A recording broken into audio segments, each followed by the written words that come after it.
ব্রাজিলের ১ নম্বর goalkeeper Alisson Becker. আজকে প্যারাগুয়ের বিপক্ষে ব্রাজিল জিতেছে ৪-১ গোলে এবং এই ম্যাচটাতে অ্যালিসন বেকারের শুরুতে যে পারফরমেন্সটা ছিল, মানে পুরো ম্যাচ জুড়ে তিনি যে পারফরমেন্সটা করেছেন, যদি সেখানে একটু এদিক সেদিক হতো তাহলে কিন্তু ব্রাজিল আরও ২টা গোল হজম করতে পারতো। ম্যাচের একবারে শুরুতেই আহ, যখন আসলে ব্রাজিল যে গোলটা দিয়েছে ৩৫ মিনিটের সময়, তার আগে পেনাল্টি ছিল ৩১ মিনিটের সময়, যেটা প্যারাগুয়েতে মিস করেছে। তার পূর্বেই কিন্তু প্যারাগুয়ে এগিয়ে যাওয়ার সুযোগ পেয়েছিল, কিন্তু অ্যালিসনের দুর্দান্ত সেভের কারণে সেটা হয়নি। পরবর্তীতে অ্যালিসন বেকারের আরও একটা সেভ ছিল দুর্দান্ত, কিন্তু ব্রাজিল যে একটা গোল হজম করেছে এবং অ্যালিসন যে সেভগুলো দিয়েছে সেখানে যদি আপনি কম্পেয়ার করেন তাহলে একটা জিনিস স্পষ্ট।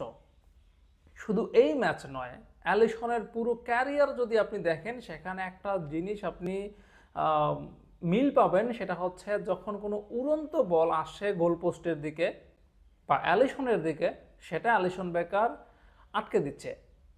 উড়ন্ত বলটা যতই কঠিন হোক, যতই দূর হোক, কোন দিয়ে আসুক, যেভাবেই আসুক, সিংহভাগ বল অ্যালিসন বেকার আটকে দিচ্ছে।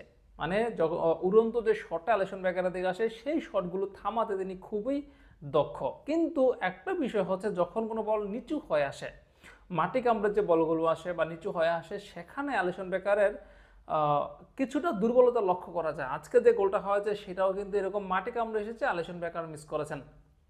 ইভেন আরেকটা গোল হয়েছে উরুগুয়ের, প্যারাগুয়ের যে গোলটা গোল অফসাইডের কারণে বাতিল হয়েছে, সেই গোলটাও কিন্তু এরকম নিচু শটে হয়েছিল এবং অ্যালিসন বেকার মিস করেছেন।